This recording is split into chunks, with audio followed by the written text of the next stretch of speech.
Voices Matter tonight is going to be a Black transcendental experience.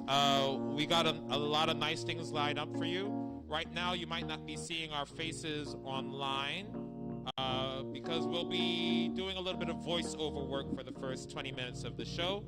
And then we'll put our pretty faces up for you, okay?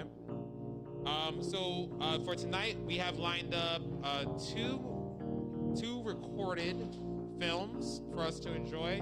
Yes, one is a short film by one of our comrades, Ella. This is a 4-minute film that we're going to be showing first. And the next is a bit of a longer teach-in by one of our very dear comrades, Chuck, which is going to go into the history of resistance to Black oppression, particularly around the Reconstruction era. So we got lots of good stuff for y'all today. And after our movies, we'll have some thrilling debates discussing two topics. Does race exist? And strategies for revolution. So stay tuned for that. That should become a very heated part of the night. And then we're going to end tonight with some free Black expression of some creativity. We'll have some poetry slam, and then we'll end with some music for you off the dome. So,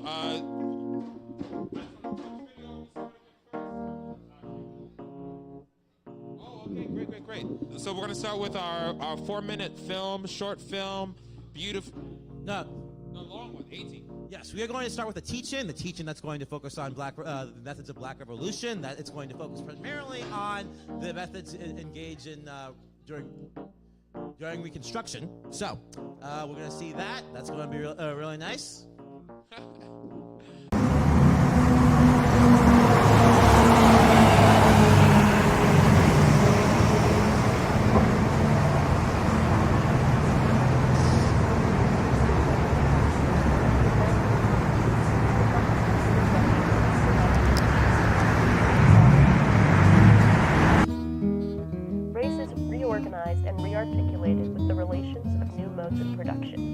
Was reorganized, in effect re-enslaving African Americans to fit the new scheme of oppression, which, technically speaking, was one of free labor.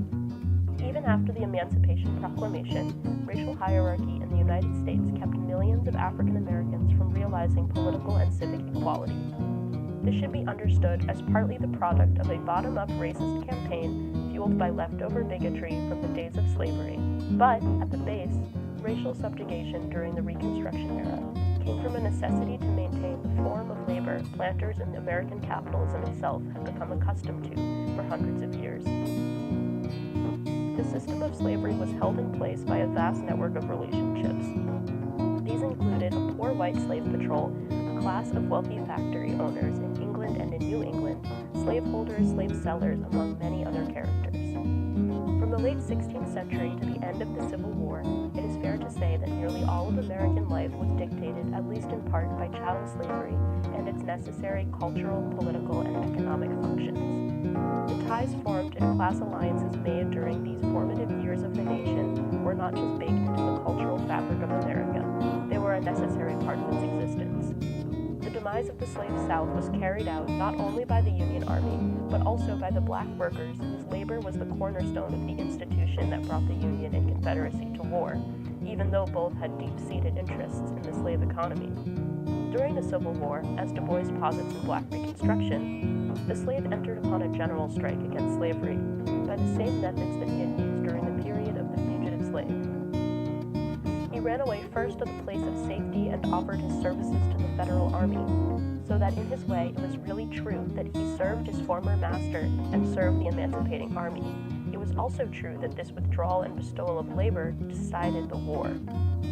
So what happened after the general strike? We will explore the post-war Louisiana sugar region as written about by John C. Rodriguez as a microcosm of the ideas about Black labor, labor organizing, and the relationships between the planters, poor whites, and Black workers put forward in Du Bois's Black Reconstruction. Rodriguez's essay, Labor Militancy and Black Grassroots Political Mobilization in Louisiana Sugar Region from 1865 to 1868, grapples with the immediate aftermath of the Civil War. 1865 is considered the first year of Reconstruction and marks the beginning of presidential Reconstruction, overseen personally by President Abraham Lincoln until he died in its first year. The period only lasted 2 years as President Andrew Johnson turned a blind eye to the South's adoption of black codes, a precursor to Jim Crow laws designed to keep prisons full of black bodies and enforce the system of sharecropping. Importantly, the Freedmen's Bureau was established by Abraham Lincoln on March 3, 1865. The Freedmen's Bureau, directed by Union General Oliver Otis Howard, first worked to address the immediate needs of slaves and war refugees, but later worked to build hospitals and schools and train teachers in what is considered America's first welfare system. Radical Reconstruction, the second period of the Reconstruction era, lasted from 1867 to 1872, distinguished by the passage of the Four Amendments, 2 of the 3 Reconstruction Amendments. During Radical Reconstruction, the South saw a dramatic increase in black participation in government.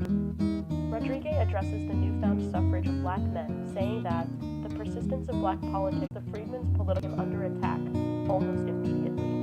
The friction between black political engagement and the interests of the white ruling class were quite apparent in Louisiana, despite the efforts of the Freedmen's Bureau.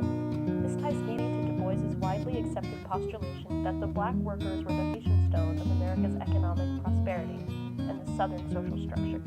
The forced labor of kidnapped Africans and their descendants was, by its very nature, unmatched by any labor that could be provided by free laborers.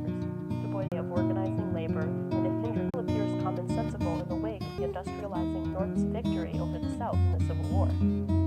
Slave drivers, with the aid of physical violence, were used to keep slavery as efficient as possible. The cost of owning slaves could be decreased by having slaves grow small crops for their own food and buying only what was necessary to keep their workers alive. It is no wonder why planters found the system favorable, as it lined their pockets without the financial burden of employing free laborers.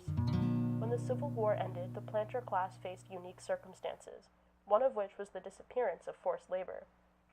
It was quite apparent from the start that something would have to be done if their way of life was to be sustained. While many planters were left destitute, having to resign from their life of pure consumption, the solution for many was sharecropping. Sharecropping ensured that black workers would be forever indebted to their bosses, leaving them completely dependent on low and unstable wages, and bitterly during the early stages of Reconstruction to retain this power for whites, while at the same time granting no political power to the blacks. Finally, and up to this day, by making good their efforts to disenfranchise the blacks, the political heirs of the planters still retain for themselves this added political representation as a legacy from slavery, Du Bois says. The importance of black labor was expressed in the Louisiana sugar region as a contradiction between labor demoralization and the subjugation necessary for planters to keep their profits. As previously stated, the racial hierarchy